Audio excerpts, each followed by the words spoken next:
फरीदाबाद में छात्रा की हत्या का मामला लगातार तूल पकड़ता जा रहा था, जिसके बाद परिजनों ने धरना दिया, रोष प्रदर्शन किया। उसके बाद पुलिस ने छात्रा के शव को पोस्टमार्टम के बाद परिजनों को सौंप दिया और परिजनों ने छात्रा के शव का अंतिम संस्कार किया। मौके पर पहुंचकर हमारे सहयोगी वरुण गोयल ने स्थिति का जायजा लिया। फरीदाबाद में हम मौजूद हैं। ये फरीदाबाद का शमशान घाट है। देखकर ऐसा लगता है मानो पूरा फरीदाबाद यहाँ पर उमड़ आया है। 21 साल की वो लड़की, वो निकिता तोमर, जिसके सपने बहुत ऊंचे थे, जिसका भविष्य बहुत सुखद था, जो अपनी पढ़ाई के ज़रिए देश की सेवा में जाना चाहती थी।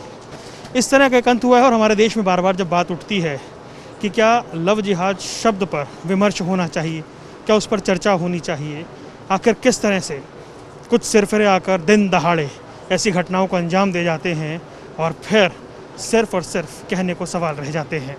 सवाल ये नहीं है कि हादसा था क्या, सवाल ये है कि हादसा आखिर हुआ क्यों। सवाल ये है कि क्या इस घटना को रोका जा सकता था। सवाल ये है कि ऐसी घटनाएं क्या नज़ीर बनेंगी, क्या हम समझ पाएंगे कि परिस्थितियां कब बदलेंगी, ऐसे हालात क्यों बार बार सामने आते हैं, ऐसी तस्वीरों से दो चार क्यों होना पड़ता है। वो तस्वीरें जो आपने देखी थी, उन तस्वीरों के सामने आने के बाद पूरे देश में एक सवाल उठ रहा था कि आखिर निकिता को इंसाफ कब। दोनों आरोपी पकड़ लिए गए हैं, रिमांड पर लिया गया है, लेकिन बड़े सवाल ये हैं कि आखिर ये हालात क्यों बने। पीछे जो भीड़ है, पीछे जो लोग हैं, बेबसी और गुस्सा दोनों नज़र आता है।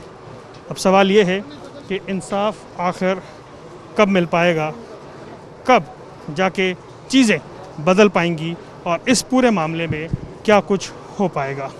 कॉलेज से पेपर देकर निकली वो लड़की जिसने शायद सोचा नहीं था कि उसके साथ ऐसा होगा।